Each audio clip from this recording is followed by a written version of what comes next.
Buenas tardes, este es el test de la segunda derivada para saber si una función es cóncava o convexa. Mi nombre es Boris Sebastián Aguirre y este es un trabajo para la materia de Ecomat. Primero necesitamos saber cuáles son los criterios para que una función cumpla con ser cóncava o convexa. Para que sea cóncava, las segundas derivadas de f de x y f de y tienen que ser menores a cero y la determinante compuesta por f de x, f de xy, f de yx y f de y tienen que ser mayores que cero o iguales. En el caso de las convexas, las derivadas de f de x y f de y tienen que ser mayores o iguales a cero, con la determinante mayor a cero. Y la determinante está compuesta por los mismos criterios que mencioné anteriormente. Ahora bien, para este caso haremos el ejercicio 17.9, sección 4b, que dice que la función g, xy, que está compuesta por las variables xy, es igual a Euler elevado a la x más Euler x elevado a la x menos y, menos 3 medios de x, menos 1 medio de y. Ahora bien, el procedimiento. Derivamos la función anterior respecto a x y nos queda Euler elevado a la x más Euler elevado a la x menos y menos 3 medios. Para el caso de f de y hay una variación que sería el negativo, es decir, nos queda Euler elevado a la x más y menos Euler elevado a la x menos y menos un medio.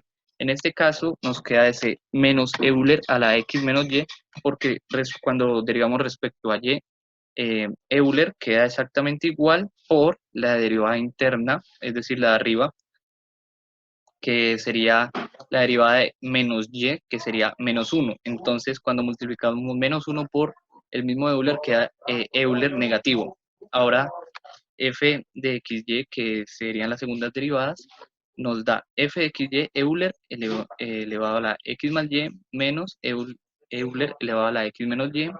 Y en el caso de f de en el caso de fxy sucede lo mismo con el negativo que anteriormente había explicado y se comprueba que queda bien porque en el caso de f de yx dan exactamente las mismas funciones. Ahora bien, las funciones de f de x que nos da Euler elevado a la x más y más Euler elevado a la x menos y, debido a que se va al 3 medios y en el caso de f de y, que es Euler elevado a la x más y más Euler elevado a la x menos y. Y aquí preguntaron por qué si estaba negativo o no queda negativo, pues usé otra vez lo mismo, que sería derivar nuevamente respecto a y, entonces quedan dos negativos y negativo por negativo se van.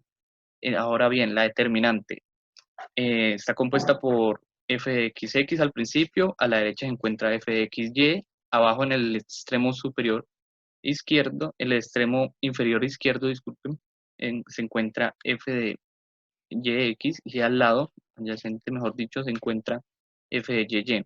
Ahora multiplicando esto en diagonal, es decir, el primero por el cuarto, le restamos después el tercero por el segundo y nos queda 4 Euler al cuadrado por x. Esto es estrictamente mayor a cero. Entonces ya cumplimos con un paso para que sea estrictamente convexa o cóncava. Ahora se define gracias a f de xx y f de y.